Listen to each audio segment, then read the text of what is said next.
And now, time for weekly show with a passionate India lover, chairman of ITV Gold and Parikh Worldwide Media. Get ready for loving sharing from physician, philanthropist, publisher, and India advocate in this week. Welcome and namaskar. Once again, I have with me today Padma Shri recipient Dr. Sudhir Parikh in our weekly show this week with Dr. Sudhir Parikh. Namaskar, doctor. How are you today? Namaskar, namaskar. Namaskar, everyone. So, doctor, continuing with our last week's topic, and of course that is the current topic right now, which is the Iran-Israel conflict. And as predicted, Iran did attack Israel with heavy rockets, missiles, drones. So tell me, was it effective or did the Israel's protection system work? No, I mean both. Protection system worked very well, but even though it worked this time, you cannot. It does not guarantee you that it will work next time. That's how war is all about. Always there is something goes wrong. It's a Murphy's law, right? So it worked very well, and I think kudos to American all the equipments and help, and this time all the nation was helping. Not only USA but Jordan, Saudi Arabia, England, everyone helped, and probably that's why what President Biden is saying to Prime Minister Netanyahu that maybe that just take this as a win and forget about it. Don't try to take again another. Don't attack again Iran or Iran's interest. Otherwise, it can go out of hand. And so, the answer to your thing is yes. Protective system worked very well. Kudos to the USA and all other allies who helped Israel, and rightfully so. Otherwise, Israel would be half destroyed. So what do you think? But again, on the other side, what Iran did is they never intend to damage Israel. They only intend to show the Israel that because they actually 2 weeks ago they told that when they're going to do it. So it was not a surprise attack. Okay. So they wanted to show them that we can reach you, to your place without any problem, because even though they are 1,000 miles away from Israel, and so we have that kind of armaments now. We are not Iran of the past. And so they wanted to show that perception, that don't fool around with us. So you think that you are the only powerful, I mean this is in Iran's point of view, that powerful Israel is only powerful military might in the Middle East. It's not so. That's what their message, and they say that we are not going to do anything more unless Israel attacks in response to our attack. But what do you think Israel's next move should be? Next move should not, as President Biden says, Israel should declare as a win this time and just forget about it, and just try to do the ceasefire in Gaza and relieve those hungry people, those who do not get even one time of the meal. Just feed, let them have some food and dignity of the human being. So make a long-term solution to the Gaza-Israel problem, which is only solution is a two-state solution, where Palestine people live their own, do the business their own, but the security remains or with the Israel. So that way they cannot do anything. So they cannot damage the Israel, and that way both parties can live in peace. Wonderful. But do you think US should play, what kind of role should US really play in this conflict? Well, USA is playing the role right now, and USA is basically US is supposed to Israel is a creation of the USA and UK. So that is their fundamental commitment to the Israel to protect Israel. So they are doing that. They are providing lots of money to Israel without any condition, lot of equipments and planes and fighters and even this protective dome to protect against the attack. So USA is doing everything what USA is supposed to do. Okay. But USA also has to look not in that small point of view. They look in the larger point of view in the whole world. In a bigger picture, yes. Bigger picture. So they don't want. So that's why President Biden is saying that don't just stop here. Take the win, declare the win, and stop that. And then resolve and solve the problem of the Gaza. And I think USA is doing very well, and it's rightly so, because I think at the end of the day, once war gets wider, then there is no way you cannot predict. Nobody can predict the results, and that is very dangerous for a lot of deaths, lot of destruction, and whole economy of the world will go tailspin. So what do you think about India? What role should India play? Because, India is friends with Israel, and of course it has a great relationship with Iran too. But India can play as a kind of as a friend of both, and India can say to both, and that's what our government is saying to Iran and Israel, that please be restrained. Don't go out of and keep the control in a sense that don't bring this war into next level, because otherwise it's not good for anybody, including India. Right. Yeah. So but unfortunately, India does not have much influence in this to say, because here everything is done by superpower, either USA, UK on one side, and China and Russia on the other side. So do you think it's going to impact, if this thing escalates, the situation, our stock market? Yes, of course. Yesterday stock market dropped. In last 2 days, market went down 10%, and it can go down. It can become in half, even 50% down. So that always possible. But I don't think that it will go out of hand, in my opinion.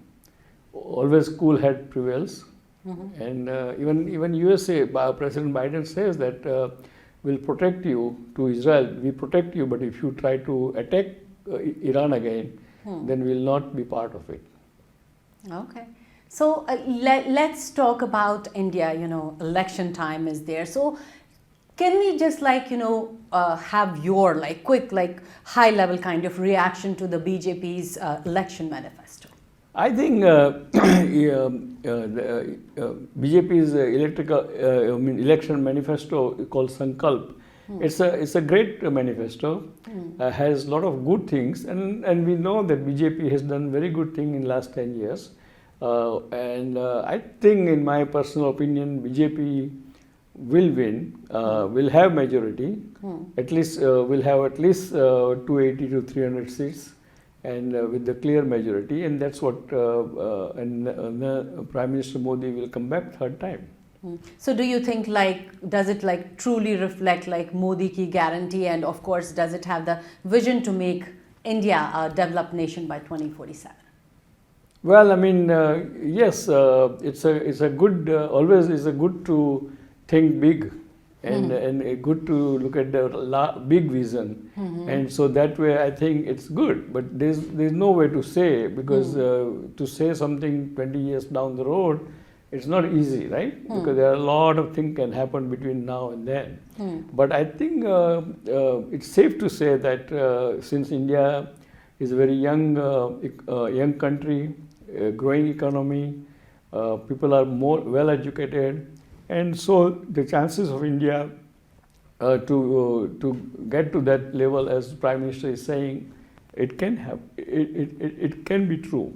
Okay. So, how do you compare the BJP manifesto to Congress Manifesto? Well, I think both has a different kind of point of angle to convince people that what BJP is saying that we did so many good things in last 10 years and we're going to do so many good things in next 20 years or whatever. And then India will be very developed economy and developed country. And on the other hand, what Congress is saying that there is a very huge unemployment. People have kind of suffering. Inflation is high. There is no job. The Agniveer plan was, according to Congress, did not succeed. And so both has their own point, but they are two different points. One is economy development and of the country, and the other one is justice, social equality to the everyone. Okay, wonderful. So let's start with now our rapid fire round, and as I always say, just answer yes or no or a one-line answer, please. So the first question is, Trump's hush money trial is starting. So do you think it will impact his candidacy, yes or no? Well, because it's a criminal trial, so if he gets convicted, then yes, it can impact his presidency. But my feeling is that the Supreme Court of the USA will rule, I think is next month or the month of May, that whether president has immunity or not. And if they rule that president has immunity in a sense that he can run the election, he can go for election and let people of country decides, then all the trial will be on hold, and then it's good for Trump. Okay, so next is scraping of electoral bond a good thing, yes or no? I think it's a very good thing because it was very kind of opaque thing that who is giving and who is receiving, and I think it can be in a way is a good thing, but in a way is a not good thing because sometimes it can create opacity or not transparent thing in democracy is really fundamentally not welcome. Wonderful. I'm sure you had Bournvita when you were young or when back in India, right? What? Bournvita drink, right? Yes. Okay, so of course you had it, I had it, and when we were growing up in India, and it has, been moved out from health drink category now. So should, high sugar-based drinks have a warning, just like, cigarettes have a warning? Yes or no? They should have a warning, and they should be, people should read the ingredient of any content. Like here people are now reading it. So that is up to us to read and not to consume, or consume very limited. Okay. Because Bournvita has a lot of sugar in it, just like what Coke had before Diet Coke came. Lot of sugar, and a lot of caffeine, a lot of sugar, and that was not good for health. I mean, of course, if you drink one or two drinks, then it's okay, but it's not very healthy. To, read the labels. Right. Okay. Read the labels. Absolutely. And now the question number 4 is, air traffic. It has increased 27% in 2023, and Atlanta becomes number 1 busiest airport. So I want to know from you, what's number 2? Well, the number 1 or 2 airport is not important because it all depends upon where you located it and what the airlines are using their hub for. So that makes you number 1 or number 2. Okay. So New York JFK is definitely a very busy airport, and probably it's probably number 2. But Chicago is kind of getting busier than that because Chicago is in the middle of the country. So every connecting flight has to go through either Chicago, Atlanta, or Dallas. All right, but we are talking about the world airports here. Huh? So we are talking about the world airports. So Dubai, it was number 5. Now it moved from number 5 to number 2 as the busiest airport. it has like 31% increase in traffic. Because the Dubai Airlines, the Emirates and is an excellent airline, provides excellent service. So a lot of people prefers that, and they have no choice but go through Dubai. Wonderful. I think you did wonderful today. So before you give out this week's message, I want to remind all our viewers that you can always follow Dr. Sudhir Parikh on Facebook at Dr. Parikh. These are two words, Dr. Parikh, and you can also follow him on Twitter, and the handle is SUDPARIKH. Go ahead, please. Dear friends, in India, election is going to start 3 days from today. It's really is the biggest, largest democracy is going through the democratic process. So election is usually I would describe as a festival of democracy. So please go out and vote for the party you like or people you like. But in my opinion, I think Prime Minister Modi has done excellent work in last 10 years.